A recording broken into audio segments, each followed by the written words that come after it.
Website ডিজাইনের জন্য আপনারা যদি লেআউটের কনসেপ্টটা যদি জেনে যান তাইলে আর আপনার জন্য অত কোনো কষ্ট নেই। লেআউট মানে তো আপনারা বুঝছেন, এই যে বিল্ডিংটা হয়েছে আগে কিন্তু এর একটা লেআউট করা হয়েছে, বুঝছেন? এদের যে জায়গাটা পরিমাণ করে এটার একটা লেআউট তৈরি করা হয়েছে। এরপরে লেআউটের পরে কয়টা রুম হবে, কোথায় সিঁড়ি ঘর হবে, কোন জায়গায় আপনার দেখা যাচ্ছে যে গ্যারেজ হবে, এই সব কিছু কিন্তু ঠিক করা হয়েছে, বুঝছেন? তা আপনার ওয়েবসাইটেও আপনাকে কিন্তু আগে ছোট ছোট কিছু লেআউট সম্পর্কে আপনাকে জানতে হবে। সবাই বুঝতে পারছেন না বিষয়টা? লেআউট আসলে কোনগুলা দেখেন, লেআউট হচ্ছে আপনার, আমি যদি এই জায়গায় যাই ওয়েবসাইট লেআউট এটা লিখে যদি আপনারা সার্চ করেন, এই দেখেন লেআউট সংক্রান্ত অনেক পিকচার চলে আসছে না? দেখেন লেআউট সংক্রান্ত অনেক পিকচার চলে আসছে, যেমন এইটা আপনারা একটু দেখেন। আমি একটু চাটা খেয়ে নেই। হ্যাঁ, আমি খুব সুন্দরভাবে আপনাদের লেআউট বিষয়টা ক্লিয়ার করে দিব, দেখবেন আপনারা যে কোনো ওয়েবসাইটে হাত দিতে পারবেন, হাত দেওয়ার সাহসটা হবে, বুঝছেন? প্রতিটা ওয়েবসাইট একটা স্ট্যান্ডার্ড স্ট্রাকচার অনুসরণ করে তৈরি করা হয়, যার একটা হেডার থাকবে, কন্টেন্টের জন্য একটা বডি পার্ট থাকবে, নিচে একটা কি থাকবে, ওটা থাকবে। এটা হলো বেসিক স্ট্রাকচার। এটা কি বেসিক? যেমন আমাদের এই একটা বাংলাদেশ, এই বাংলাদেশকে পরিচালনার জন্য 8টা বিভাগে ভাগ করা হয়েছে, তাই না? হয়েছে না? এই 8টা বিভাগকে আবার ছোট ছোট কিছু জেলায় ভাগ করা হয়েছে। এই জেলাগুলাকে আবার উপজেলাতে ভাগ করা হয়, উপজেলাগুলাকে আবার ইউনিয়ন গুলাকে আবার ওয়ার্ড, ওয়ার্ড গুলাকে আবার পাড়া মহল্লায় ভাগ করা হয়েছে। দেখেন যে এইটা কি পরিচালনার জন্য বা আইডেন্টিফাই করার জন্য বা পরিবর্তন, পরিমার্জন, নিয়ন্ত্রণ যেটাই বলেন, এটার জন্য কিন্তু ভাগ করা হয়েছে। ওয়েবসাইটও একদম সিমিলার কিছু এরকমই স্ট্রাকচার ফলো করে। টোটাল ওয়েবসাইটটাকে তারা একটা ভাষায় বলে কি একটা কন্টেইনার, মানে একটা এরিয়া, বুঝতে পারছেন? টোটালটা এটার আবার মেজর পার্ট হেডার, বডি, ফুটার। হেডারের মধ্যেও আবার কি হবে, হেডারের মধ্যে আবার মেনু থাকবে, তার উপরে সার্চ বার থাকবে, এরপরে বডির মধ্যেও আবার অনেক ধরনের কন্টেন্ট সাজানো থাকবে, ফুটারের মধ্যেও আবার থাকে। আপনারা একটা থিম কাস্টমাইজেশন করছেন, কিছুটা হলেও আইডিয়া আপনাদের হয়েছে, কিন্তু হয়েছে না? তো আমি দেখেন এখানে বেসিক একটা স্ট্রাকচার বের করছি। এটাকে বলতেছে সে হেডার, তারপরে বলতেছে নেভিগেশন মেনু, এরপরে কি আপনার কন্টেন্ট, 3টা অংশ, আর হচ্ছে আছে কি ফুটার। এই যে দেখেন ভাগ করছে। এরপরে আবার যদি আপনারা এইটাতে আমি এখন অন করি, দেখেন এইগুলাকে দেখেন বিভিন্ন স্ট্রাকচারে। এই জিনিসগুলো যখন আপনি বুঝতে পারেন, আপনার জন্য কিন্তু কাজগুলা তেমন কাজই মনে হবে, একদম নুনবা। এইগুলাতে দেখেন এরা যেটা কাজগুলা করছে, আমি যদি এটাই করি, এই জায়গায় লোগো, নেভিগেশন দিছে, হেডারের ব্যানার দিছে, ইন্ট্রো, টেক্সট এরিয়া, এখানে কন্টেন্ট, এখানে ফুটার। তো দেখেন এই জায়গাতেও তারা করছে। তো আপনার হাতে, আমি তো আপনাকে এইটা দেখাচ্ছি, বায়ার কিন্তু আপনাকে এইভাবে দিবে না। বায়ার আপনাদেরকে যেভাবে দিবে, বায়ার দিবে সাধারণত আপনাদেরকে এরকম কিছু পিকচার দিবে, দেখতে পাচ্ছেন না? এরকম কিছু পিকচার দিবে, বা বায়ার আপনাদেরকে এরকম কিছু পিকচার দিবে। আপনাকে কিন্তু এটাকে কি করতে হবে, নিজেকে ভাগ করতে, লেআউটিং করতে হবে, যে আসলে এটা কয় ভাগে ভাগ আছে। এখন এই ভাগটা যারা খুব ভালোভাবে করতে পারে, তাদের কাছে কাজই না, বুঝতে পারছেন না? ফার্স্ট অফ অল এখানে আপনারা একটা জিনিস চিন্তা করবেন, যে কোনো প্রজেক্টের কিছু ধাপ আছে। আমরা আমাদের ইঞ্জিনিয়ারিং ভাষায় এটাকে বলি এসডিএলসি, নাম শুনছেন কখনো আপনারা? হ্যাঁ, এসডিএলসি মানে, আমরা আমাদের ইঞ্জিনিয়ারিং এর ভাষায় এটা ছিল সফটওয়্যার ডেভেলপমেন্ট লাইফ সাইকেল। মানে তুমি একটা কাজ যে করবা, কি কি ধাপে, হুট করে কিন্তু কাজ শুরু করা যায় না, যাই কি বলেন তো? আমি কিভাবে কাজটা শুরু করব, কোথা থেকে শুরু করব, কতটুকু করব, এই যেগুলো যদি পরিকল্পনা না হয়, আপনি যদি হুট করে শুরু করেন, আপনি ক্লান্ত হয়ে, আর পরিকল্পনা করে আপনারা কাজ করবেন, আপনার কাজটাকে এনজয় ফিল করতে হবে। বাহ, ভালো লাগতেছে তো। এইচডিএলসি হচ্ছে একটা লাইফ সাইকেল। এখানে 5টার মতো ধাপ আছে। কয়টার মতো ধাপ আছে? 5টার মতো ধাপ আছে। ওনারা যেটাকে বলছে দেখেন, প্রথমে তোমরা কাজটাকে নিয়ে রিকোয়ারমেন্ট গুলো অ্যানালাইসিস করো, মানে প্ল্যান করো। রিকোয়ারমেন্ট গুলা কি করো? অ্যানালাইসিস করো, মানে প্ল্যান করো। এরপরে ডিজাইন করা শুরু করো। এরপরে ইমপ্লিমেন্টেশন করো। ইমপ্লিমেন্টেশন মানে মেইনলি কাজ, বুঝছেন? একদম আপনার বাস্তব যেখানে প্রয়োগ করতে হবে ওইখানে গিয়ে কাজ করতে হবে। এরপরে বলছে কি, টেস্ট করো। তুমি যে কাজটা করছো আর একজনকে দিয়ে, যারা ব্যবহার করবে এরকম একজনকে নিয়ে এসে টেস্ট করাও যে সে ঠিক মতো ব্যবহার করতে পারতেছে কি না। এরপরে এটা এভুলেশন। এভুলেশন মানে ডে বাই ডে এটাকে কি করো? আপডেট করতে। এই যে লাইফ সাইকেল গুলা, বুঝছেন? এই লাইফ সাইকেল গুলা, এই যে এইটা যে শুধু এই কাজের জন্য ঠিক তেমনটা না। আপনারা অনেকেই হয়তো এই ধরনের কাজ করবেনই না। আমি শিখাচ্ছি, ট্রেনিং শেষে অনেকেই হয়তো এই ধরনের কম্পিউটারে অনই করবেন না, অনেকেই আছে। এটা আমরাও বুঝতে পারি। যেখানে 25 জন আসছে ফ্রিল্যান্সিং শেখার জন্য, কেউ ট্রেনিং শেষে ফ্রিল্যান্সিং এর ফনিও আর মাথায় রাখবেন। এটা চিরন্তন সত্য কথা, একদম চিরন্তন সত্য কথা। হ্যাঁ, এর মধ্যে কি হবে, 8 থেকে 10 জন আছে, আরো তারা একটু চেষ্টা বা মন মাইন্ড এটার মধ্যে থাকবে। তো কেউ কেউ আবার ওই 8 থেকে 10 জনের মধ্যে কেউ করবেন হচ্ছে গ্রাফিক্স এর কাজ, কেউ করবেন ডিজিটাল মার্কেটিং এর, সোশ্যাল মিডিয়া মার্কেটিং এর কাজ, কেউ করবেন এসইও এর কাজ, কেউ করবেন ওয়ার্ডপ্রেস এর কাজ। তো যে যেটাই করেন আপনারা কিন্তু এই সিস্টেমটাকে ফলো করতে পারেন। যে আমি আগে যে কাজটা করতেছি এই কাজটার আগে রিকোয়ারমেন্টটা বুঝে নেন। রিকোয়ারমেন্টটা বুঝে গেলেন মানে আপনার কাজ কিন্তু অর্ধেক শেষ। হ্যাঁ, ওয়ার্ডপ্রেস এসইও একসাথেই করেন, দুইটা একসাথেরই জিনিস। আগে রিকোয়ারমেন্ট অ্যানালাইসিস, এরপরে আপনি ডিজাইন করেন। এই ডিজাইনটা হইতে পারে আপনার হাতেই আঁকা না। আমি একটা ওয়েবসাইট বানাবো, এরকম হবে, এরকম, এটা এটা এই সেই, হাতে স্ক্র্যাচিং করেন, বুঝছেন? অনেকেই যারা এক্সপার্ট এরা কিন্তু হাতে স্ক্র্যাচিং করে। আপনারা কখনো দেখছেন কিনা আমি যদি আপনাদেরকে দেখাই, এই যে দেখেন, এই যে হাতে দেখেন এই যে স্ক্র্যাচিং করছে এরা, দেখছেন না? যে ই কমার্স ওয়েবসাইট বানাবো এরকম হবে, ইনফরমেটিভ ওয়েবসাইট বানাবো এরকম হবে, বিজনেস ওয়েবসাইট বানাবো এরকম হবে। এটাকে আমরা বলি স্ক্র্যাচিং। কি বলা হয় এটাকে? স্ক্র্যাচিং। স্ক্র্যাচিং মানে কি? স্ক্র্যাচিং মানে শূন্য থেকে শুরু করা বা কঙ্কাল বলি আমরা, বুঝছেন? কঙ্কাল। তো এই জায়গাটায় আপনারা যে বিষয়টা আপনারা দেখেন, এই যে এখানে দেখতে পাচ্ছেন যে তারা কতভাবে স্ক্র্যাচিং করে। স্ক্র্যাচিং করার পরে তখন তারা এটাকে ইমপ্লিমেন্টেশনে যায়, মানে মেইন কাজে চলে যাচ্ছে।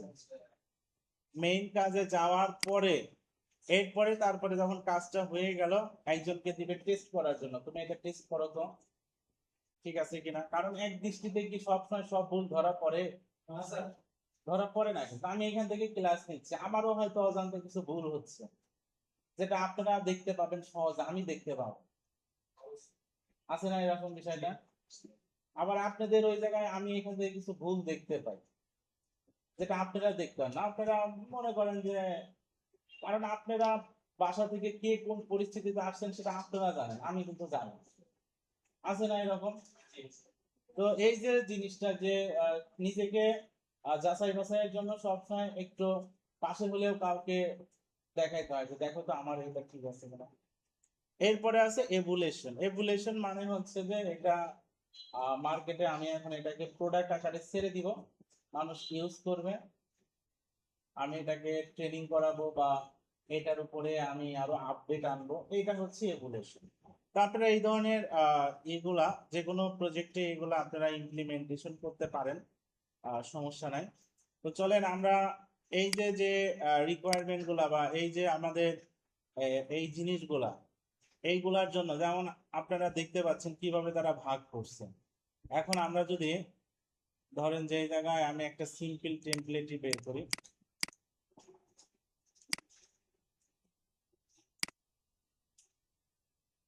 আমি খুবই সিম্পল একটা টেমপ্লেট বের করতেছি আপনাদের জন্য।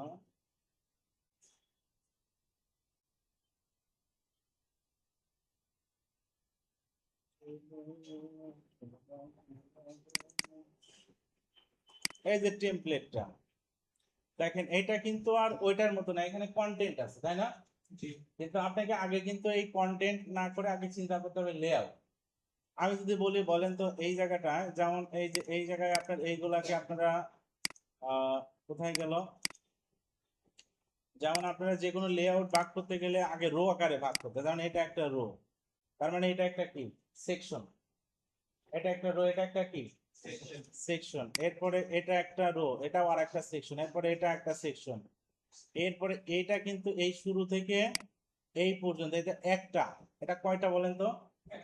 একটা, এটা আর একটা সেকশন রো আকারে, কিন্তু আমি কলাম বলছি না, আগে রো, এরপরে এটা আরেকটা, তাহলে এখানে টোটাল কয়টা সেকশন আছে?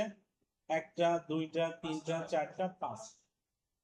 বুঝতে পারলেন? যখন আপনারা রো আকারে সেকশন ভাগ করা হয়ে গেল, এরপরে দেখবেন কোন রো এর মধ্যে আরো কলাম আকারে ভাগ করা যায়। বুঝতে পারছেন বিষয়টা? তাহলে এখন এইখানে কোনটার মধ্যে ভাগ করা যায়? প্রথমটা না, দ্বিতীয়টা না, তৃতীয়টা না, চতুর্থটা না, এই চতুর্থটা কিন্তু করা যায়, যায় না? তাহলে চতুর্থটা দুইটা ভাগে, পঞ্চমটা করা যায় না। এই যে এইভাবে কিন্তু আপনাকে হয়।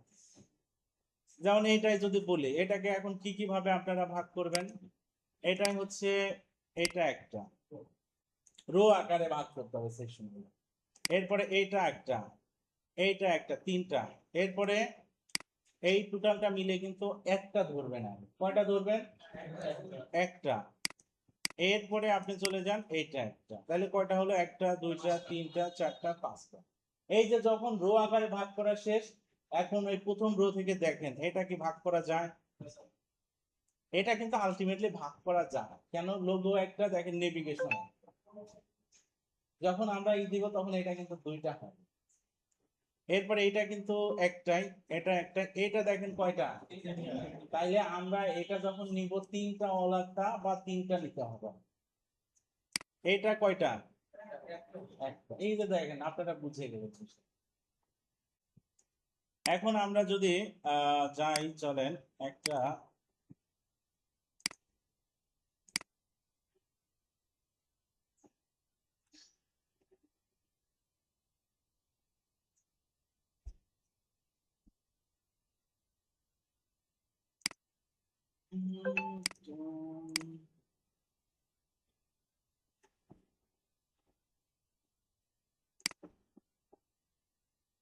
ধরেন এইটাই আমরা এখন ডিজাইন করব, এই দুই নম্বরটা, বুঝছেন? কয় নম্বরটা? দুই নম্বরটাই এখন আমরা ডিজাইন করব। আমরা চলেন প্রথমত দেখি, আমরা এই জায়গাটায় এলিমেন্টারে চলে গেলাম, কোথায় চলে যাচ্ছি? কোন পেজে ডিজাইন করব আমরা? Home page. শোনেন, হোম পেজটা ডিজাইন কিন্তু একটু জাঁকজমক করতে হয়, বুঝছেন? বাকি পেজগুলো দেখা যাচ্ছে যে একটু সিম্পল হয়, হোম পেজের ডিজাইনটা একটু জাঁকজমক হয়। আমাদের বাংলাদেশের প্রেক্ষাপটে অনেকে কাজ করতে যায়, হোম পেজ ডিজাইনের জন্য 1200 টাকা, 1500 টাকা, 2000 টাকা করে নেয় একটা হোম পেজ ডিজাইন। আর ওই কাজটাই আপনি দেশের বাইরে ওলাদের যখন করবেন তখন $50, $80, $100 চার্জ করতে হয়। মানে আমাদের দেশ অনুসারে যেটাই, মানে বাংলাদেশ তো এগুলাতে অতটা এখনো তারা মনোযোগ দেয়নি, কিসে কি অল্প কিছু সংখ্যক দিচ্ছে, যাদের একটু হাই হাই প্রবাবিলিটি বিজনেসম্যান বা স্ট্যান্ডার্ড বিজনেসম্যান এবং পকেটে টাকা আছে, যাদের টান টান উত্তেজনা, ওরা 1 বছর পরে তার 1 বছর নাই পাও, এরকম, বুঝছেন? কিন্তু বাইরের দেশ ওরা আবার কি রকম, ওদের মনে করেন যে মনের শৌখিন থেকে একটা বাড়ির সামনে বাগান বানাইছে, ওটারও একটা ওয়েবসাইট বানায়, এরকম ওদের একটা শৌখিন। বাড়িতে একটা কুকুর পালন করে, ওর নাম দিছে কি ডেনিশ, ওর দিয়েও একটা ওয়েবসাইট বানায় ফেলছে, বুঝছেন? এই যে ওদের তো ধরেন শৌখিনতার অভাব নাই, বুঝছেন? তো আমি এগুলাকে কি করে দিচ্ছি, ক্লিন করে দিচ্ছি। আমরা পেজ সেটিং এ যাচ্ছি, কি দিব বলেন তো? ক্যানভাস দিচ্ছি। ক্যানভাস দিলে আমাদের এটা কি হয়ে গেল বলেন? একদম ক্লিন হয়ে গেল। কি হয়ে গেল? ক্লিন। এই জায়গাটায় আমরা এখন কি কাজ করব? আমরা এখন এই জিনিসটাকে এই 2 নম্বরটাকে ডিজাইন, 1 নম্বরটা সহজ, আপনারা চাইলে আমি 1 নম্বরটাও দেখাই দিতে পারি, 2 নম্বরটা দেখাই দিচ্ছি, তাহলে এটা আপনারা দেখেন, তাহলে আপনাদের জন্য একটু ভালো হবে, বুঝছেন? তো এখন দেখেন, প্রথমত আমরা এখানে সেকশন নিচ্ছি 1টা 2টা 3টা 4টা 5টা।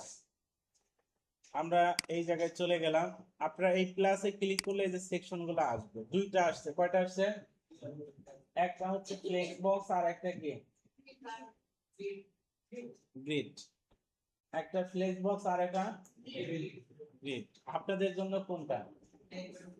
আপনারা মনে রাখবেন আমাদের জন্য ফ্লেক্স বক্স, এতটুকু বাস, আপনাদের জন্য এটা ভালো।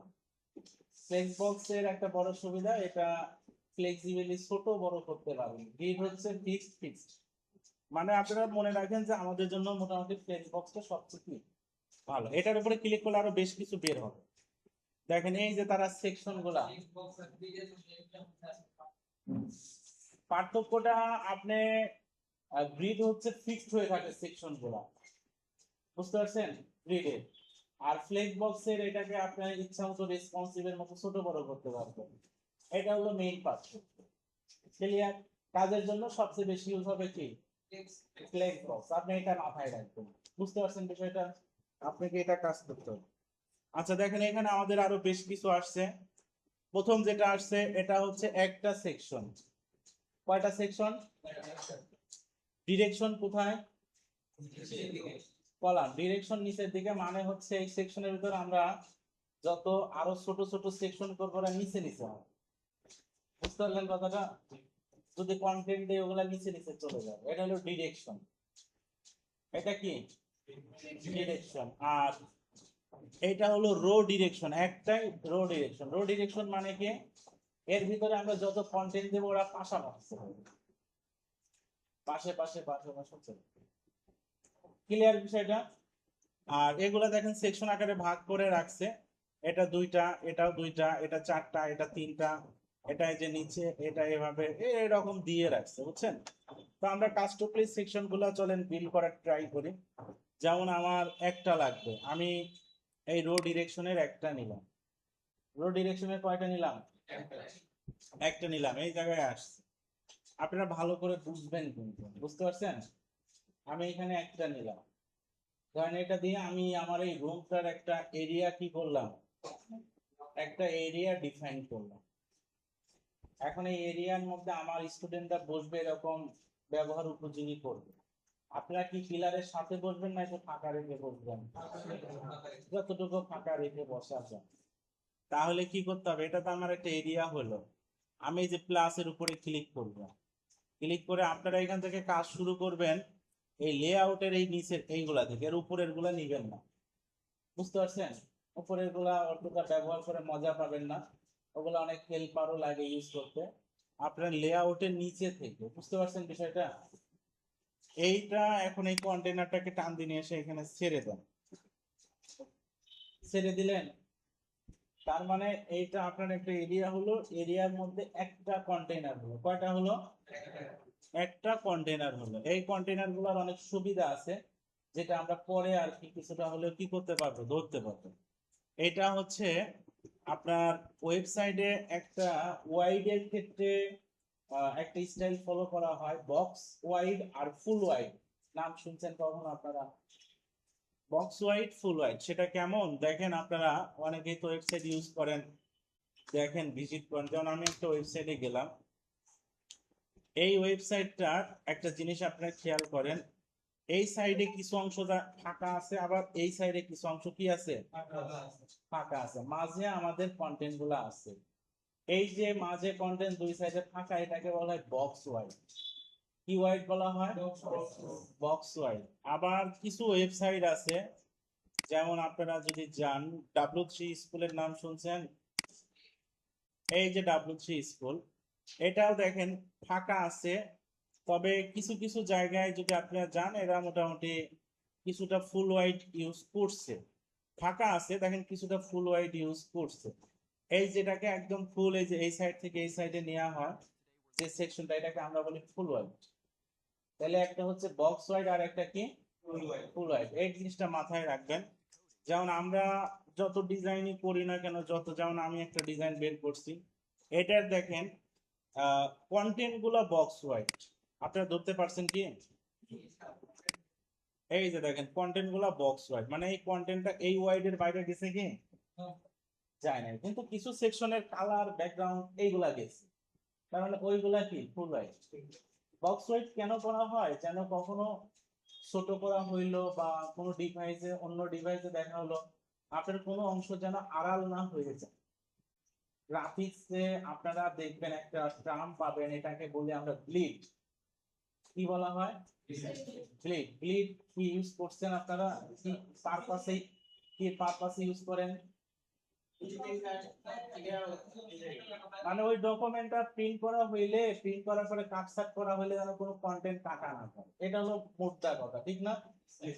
তো এখানেও বিষয়টা ওই রকম যে আপনার এই কন্টেন্ট গুলা যেন সীমানার শেষে চলে না যায়, তাইলে কোনো কারণে আড়াল হয়, তাইলে মনে হবে আপনি এটা অসম্পূর্ণ কিছু করে রাখছেন। এটা হচ্ছে বক্স ওয়াইড, বুঝছেন? এখন আমরা যদি দেখেন এই জায়গায় একটা কাজ করি, আমি এই যে আপনারা এগুলোকে সিলেক্ট করা শিখবেন, আমি এখানে সিলেক্ট করলাম কন্টেইনারটা সিলেক্ট হলো, এইখানে সিলেক্ট করলাম ফ্লেক্স বক্স, মেইন ফ্লেক্স বক্সটা সিলেক্ট হলো। এগুলা সিলেক্ট করা শিখলে আপনার কাজ অনেকটা ইজি হয়ে যাবে। আমি সিলেক্ট করব কন্টেইনারটাকে, আমি দেখেন এখানে একটা কি দিচ্ছি, এখানে ছোট্ট একটা ব্যাকগ্রাউন্ড কালার দিচ্ছি, তাহলে আমার কি হয়ে গেল? দেখেন টোটালটা আমার কালার পড়ে গেছে, পড়ছে না? এই জায়গায় যদি আমরা এখন একটা কাজ করি, এই জায়গায় যদি আমরা যাই, যাওয়ার পরে এই জায়গায় যদি আমি আর একটা কন্টেইনারকে নিয়ে এখানে পেস্ট করে ফেলে দেই, তাইলে দেখেন আমার এখন এইটাকে যদি আমি একটা কি দেই বলেন তো, এইটাকে যদি আমি এখন একটা কালার দেই, তাইলে আপনারা এখন বুঝতে পারেন এটা আমার একটা বক্স ওয়াইড হবে। ক্লিয়ার? দেখেন দুই সাইডে জায়গা ফাঁকা আছে, আমার একটা বক্স ওয়াইড। আমি এটা আউটপুটটা আপনাদেরকে একটু দেখাই, চোখের উপরে ক্লিক করলে আমাদের প্রিভিউটা বের হয়ে যাবে। এই যে দেখেন আমাদের কি হয়ে গেছে, একটা বক্স, এই সাইডে জায়গা ফাঁকা আছে, এই সাইডে জায়গা ফাঁকা। তাইলে আমরা কি বুঝতে পারতেছি বিষয়টা? ধরেন এই যে এইটার হলো আমাদের একটাই, এখন এর মধ্যে আবার কয়টা আছে? দুইটা, লোগো আছে, নেভিগেশন আছে। তাইলে আপনারা এই জায়গায় চলে যান, এইটার মধ্যে আবার কি আছে? দুইটা আছে। এটাকে সিলেক্ট করবেন। শোনেন, এখানে সিলেক্ট করাটা একটু গুরুত্বপূর্ণ, সিলেক্ট করতে না পারলে ঠিক জায়গায় কাজটা করতে পারবেন না, এলোমেলো হবে। আরেকটা কাজ করবেন না, এখানে কিন্তু হ্যাসকা টান দেওয়া যাবে না। হ্যাসকা টান বোঝেন তো আপনারা? হ্যাসকা টান মানে হচ্ছে আমি এটাকে টান দিলে এখানে ছেড়ে দিলাম, কোথায় চলে গেল আমি নিজেও জানি। এটা করবেন না, আমার কথা কি বুঝতে পারলেন? আপনি যেটা কাজ করতে যাচ্ছেন আগে ওইটা ভালো করে ধরেন, যেখানে নিয়ে রাখতে যাচ্ছেন ওইখানে যাওয়ার পরে ওই যে এরকম একটা ইফেক্ট দিয়ে উঠবে, এটা বর্ডার টাইপের যে ফুটে উঠবে, দেখতে পাচ্ছেন না? এরপরে ওই জায়গায় ছাড়বেন। যদি অনেকে কি এই কাছাকাছি নিজের সেল দিয়ে ছাড় হচ্ছে না, তো আসলে ও যে ঠিক জায়গায় ছাড়তে পারতেছে না এটাও বলে। এই যে আমি ঠিক জায়গায় দেখেন এটাকে কি করে দিলাম, ছেড়ে দিলাম, আবার এইটাকে আমি কি করলাম, ডুপ্লিকেট করলাম। এরপরে আমি এই যে মেইনটাকে ধরলাম, এই যে দুইটার মধ্যে আছে, মেইনটাকে ধরে এই যে লেআউটে গেলাম, একে বলে দিলাম হরিজেন্টাল। দেখেন আমার এই পাশে একটা, এই পাশে একটা হয়েছে, অনেক সহজ জিনিসটা। এখন এই জায়গায় আপনি বলে দেন কি, এই জায়গায় যে হেডিং আছে দেখেন, এই হেডিংটা নিয়ে এখানে ফেলে দেন। একটাই বলতে হবে আপনার হচ্ছে লোগো, আর একটা কি বলতে হবে, এটাই লোগো। আবার এই জিনিসটাকেই হেডিংটাকে এখানে ফেলে দেন, এটাকে কি বলতে হবে, নেভিগেশন। এই দুটাকে আলাদা ছোট্ট একটা কালার দিয়ে রাখেন, তাহলে আপনারা বুঝতে পারবেন যে এটা আমার আলাদা একটা কি।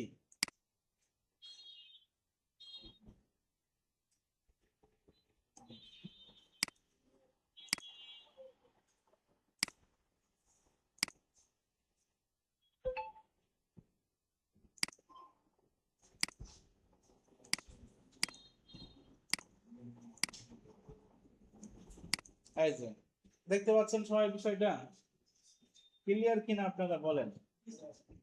এখন পিছনের যে যেটা আছে এটার ব্যাকগ্রাউন্ডটা আপনারা চাইলে কি তুলেও দিতে পারেন, আবার রাখতেও পারেন। তুলে দিলে এরকম দেখাবে, হুম, আর যদি রাখেন তাহলে আপনার এটাকে এইরকম দেখেন।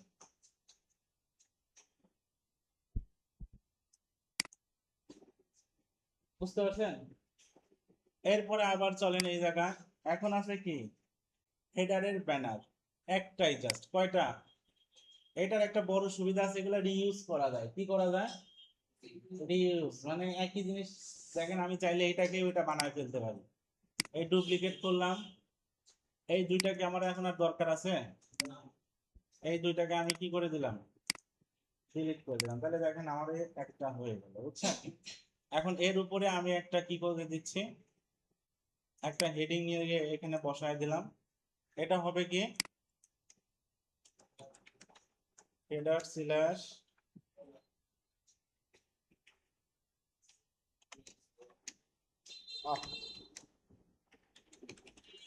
ব্যানার। এগুলা দেখেন কত সুন্দরভাবে কাজ করে। একে আপনি সিলেক্ট করেন, সিলেক্ট করে দেন, কোথায় চলে গেল? মিডিলে। মানে বিষয়টা আপনাদের বলি, আপনারা শেখার পরে যেভাবে খুশি আপনারা এগুলাকে কি করতে পারবেন, কনভার্ট করে ফেলতে পারবেন, বুঝছেন? এটার আউটপুট দেখি।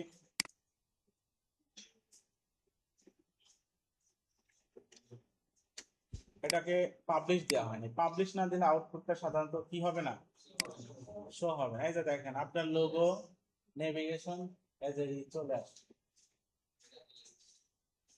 বুঝতে পারছেন? এরপরে কি আছে, ইন্ট্রো টেক্সট এরিয়া। এ তো হয়ে আছে না? এটাকে ডুপ্লিকেট করে ফেলেন, শেষ। এটা কিন্তু হয়েই আছে, বুঝছেন? ইন্ট্রো টেক্সট এরিয়া হয়ে গেছে। শুধু লেখাটাকে এখানে কি করে দেন,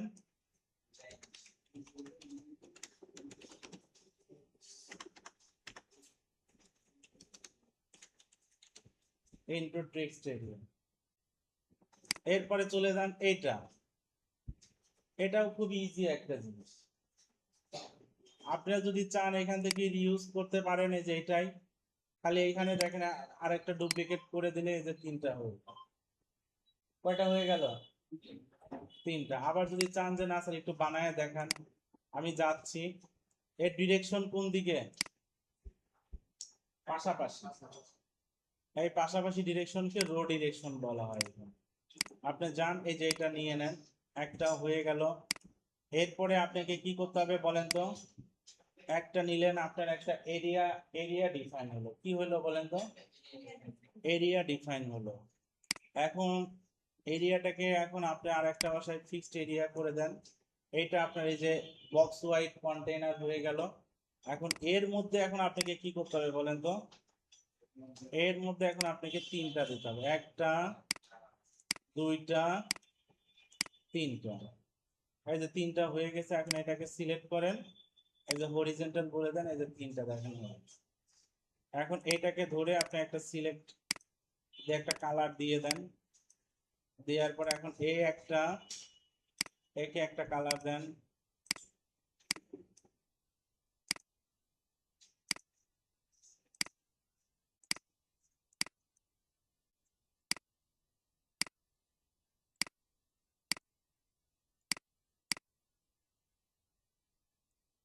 হলো তিনটা? বুঝতে পারছেন না?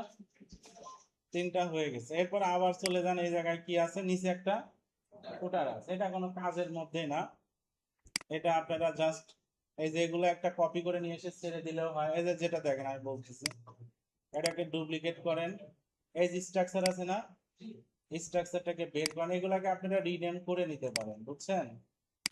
রিনেম করে নিতে পারেন।